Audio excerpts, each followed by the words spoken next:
Bismillahirrahmanirrahim. Assalamualaikum warahmatullahi wabarakatuh. Sahabatku, berjumpa kembali dalam Ustadz Aris Wibowo Channel. Apa kabarnya hari ini? Mudah-mudahan dalam keadaan sehat walafiat, senantiasa mendapatkan lindungan dari Allah Subhanahu wa Ta'ala. Sahabatku, kembali kita akan melanjutkan kajian kita yang kali ini bertemakan tentang belajar dari orang-orang besar. Rasulullah Shallallahu Alaihi Wasallam bersabda, "Wahai manusia, sebarkanlah salam, berilah makan orang yang membutuhkan, jalinlah persaudaraan, dan sholatlah di waktu malam ketika orang lain tidur. Niscaya kalian akan masuk surga dengan penuh kesejahteraan." Hadis riwayat Tirmizi. Orang-orang besar yang tak biasa menemukan dan menentukan suksesnya dengan cara-cara yang berbeda dengan kebanyakan orang. Marilah kita simak kisah orang-orang besar dalam mengelola waktu dan kesuksesnya dalam kehidupannya. Yang pertama adalah Imam Malik rahimahullah, tidak tertidur saat belajar. Ini cara unik ulama dalam meluar biasakan dirinya. Beliau menyedikitkan waktu tidurnya untuk menggali ilmu dan menorehkannya guna diwariskan untuk umat sepanjang zaman. Ibnul Qasim, seorang ulama fikih Mesir yang wafat tahun 191 Hijriah, mengisahkan, "Aku pernah mendatangi Imam Malik rahimahullah sebelum waktu fajar. Aku tanyakan 2 masalah, 3 masalah, atau 4 masalah, dan saya melihatnya benar-benar dalam suasana lapang. Kemudian saya mendatanginya hampir setiap waktu sahur. Terkadang karena lelah mataku terkatup dan aku tertidur. Ketika Imam Malik keluar ke masjid, aku tidak mengetahuinya.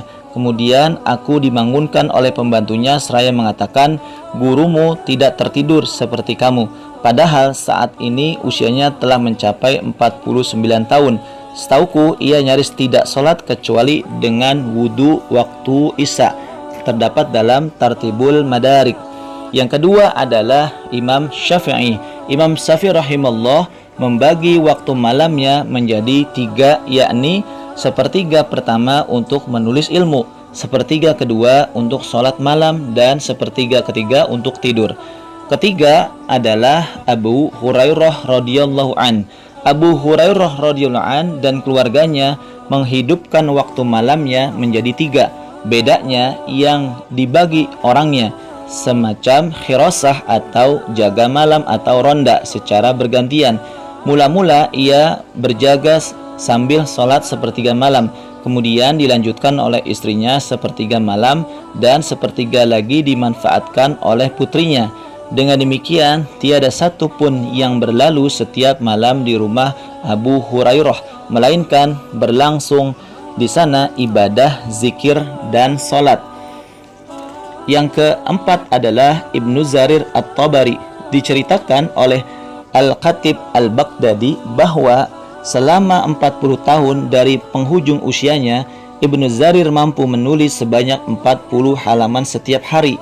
Yang istimewa dari prestasi Ibnu Jarir ini, meskipun ia menulis artikelnya selepas zuhur hingga waktu asar tiba, tetapi murajaahnya akan ilmu serta ide-ide yang akan ia tuangkan dalam tulisannya didapatkannya di awal-awal subuh setelah menunaikan qiyamul lail. Salah seorang murid Ibnu Jarir, Abu Bakar Asy-Syajari, mengisahkan, setelah selesai sarapan pagi, Ibnu Jarir At-Tabari tidur sejenak dengan pakaian berlengan pendek. Setelah bangun, ia mengerjakan sholat zuhur, lalu menulis hingga waktu asar tiba. Kemudian keluar untuk sholat asar. Selanjutnya ia duduk di dalam majelis bersama orang-orang untuk mengajar sampai datang waktu maghrib. Setelah itu ia mengajar fikih serta pelajaran-pelajaran sampai masuk sholat isya. Kemudian pulang ke rumah dan istirahat.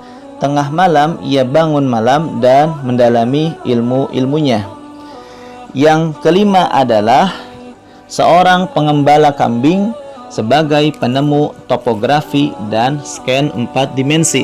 Ternyata salah satu kiat sukses dalam belajarnya adalah mengumpulkan kertas-kertas bekas yang dijadikan catatan buku pelajarannya atau sebagai sarana untuk menyalin dari buku-buku cetak. Yang senantiasa catatan tersebut ia bawa, termasuk ketika ia mengembalakan kambing. Dialah Dr. Warsito.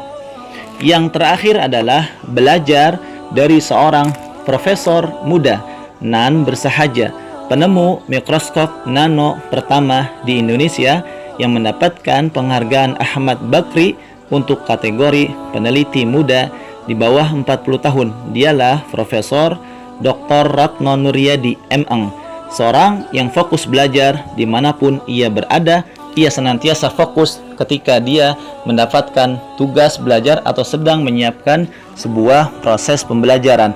Ya Allah, jadikanlah kami orang-orang yang bisa mencontoh mereka dalam kebaikan-kebaikan dan semangat mereka dalam menuntut ilmu.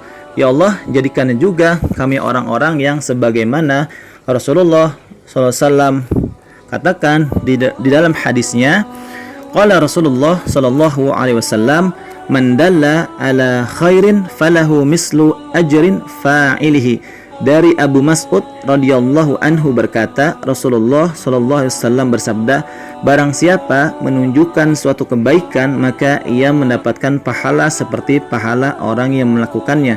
Hadis riwayat Muslim. Sahabatku, itulah cara belajar orang-orang besar dalam meluar biasakan dirinya. Semoga kita bisa termotivasi dan bisa meniru kesuksesan mereka. Wallahu a'lam bishawab. Kita lanjutkan dalam kajian yang akan datang.